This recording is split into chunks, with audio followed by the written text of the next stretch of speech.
Rowing is one of the oldest Olympic sports. It's hugely popular in Great Britain, America, Australia and New Zealand. In Ireland, though, rowing is a minority sport, although it has had relatively good success, winning medals at World Championships at senior and under-23 level. Although, this being said, Ireland still has never won an Olympic medal in the sport of rowing. Although it has come close on 2 occasions, in 1976, Sean Drey finished 4th place at the Olympics, and then in 1996, the lightweight men's 4 also finished 4th. Only 2 women have ever competed at the Olympic Games for rowing for Ireland. Rowing can be an individual sport in the single scull, or a team sport with 2, 4 or 8 rowers in a boat. It can be split into 2 categories, open weight and lightweight. At the Olympic Games, for lightweight women, the only event to compete at is in the lightweight women's double scull. So if you are a lightweight rower and you want to compete at the Olympic Games, you must find yourself a partner. This can be difficult in countries where the sport is in the minority and there may be a small pool of athletes to choose from.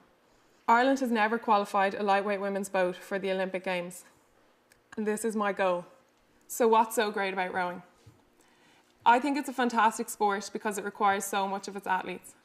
It's a power and endurance sport that's also highly technical, and because of this, it requires miles and miles, hours and hours of training on the water and in the gym. The Olympic champion at the London Olympics in the men's open weight single scull, Mahe Drysdale of New Zealand, said that he has trained at least twice a day, 6 days a week, for the last 12 years to win his Olympic gold medal. Generally, international rowers would train all year round, taking about 2 to 3 weeks off a year. This means training in all conditions, rain, hail or snow, and repeatedly taking that same stroke over and over again can lead to some undesirable results. What I truly love about rowing is how skillful it is.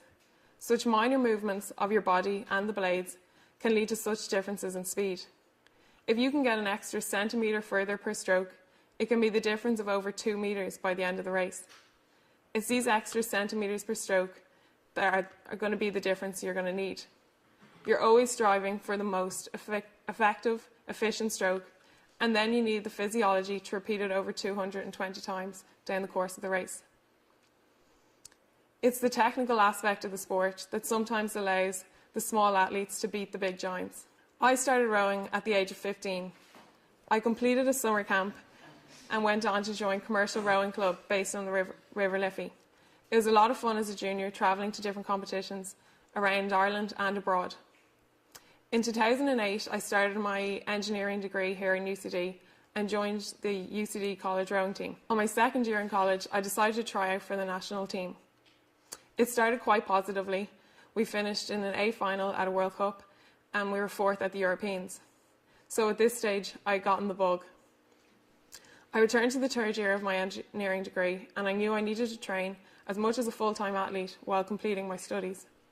It was a tough year, made a bit easier by the UCD Ad Astra Sports Scholarship, but it involved a lot of early morning sessions. We'd travel out to Blessington to train on the lakes before college, or maybe do a session in the gym on the rowing machine, then followed by a day of lectures and practicals, and return to the gym in the evening for either a second session on the rowing machine or weights.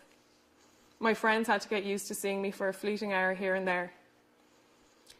It was tough, but my goal of getting to the London Olympics was getting me out of bed every morning. A year before the final chance to qualify for the London Olympics, I decided to take a year from college and move to the National Rowing Centre based at Cork. There I could train with my partner and really focus just towards the training. It was a big commitment to move to Cork for the year and take the year from college, but my goal to get to the Olympics was influencing every decision I made. Unfortunately, a month before the final chance to qualify in April of 2012, due to weight management issues, the boat was pulled and within a weekend the dream was over. It was a massive disappointment and still something that eats at me. But I've returned to college and finished my engineering degree, and now I've refocused my goal. I want to make it to Rio.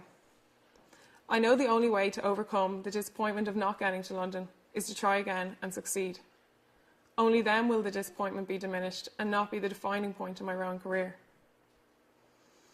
Everyone will go through disappointments in their lifetime. It will go hand in hand with success. Sometimes you look back on the mistakes you made and you wonder how you made them or how you didn't have the foresight to see it coming. But the most important thing is that you accept the failing and you learn from it and you use it. You use it as fuel to reach your next goal.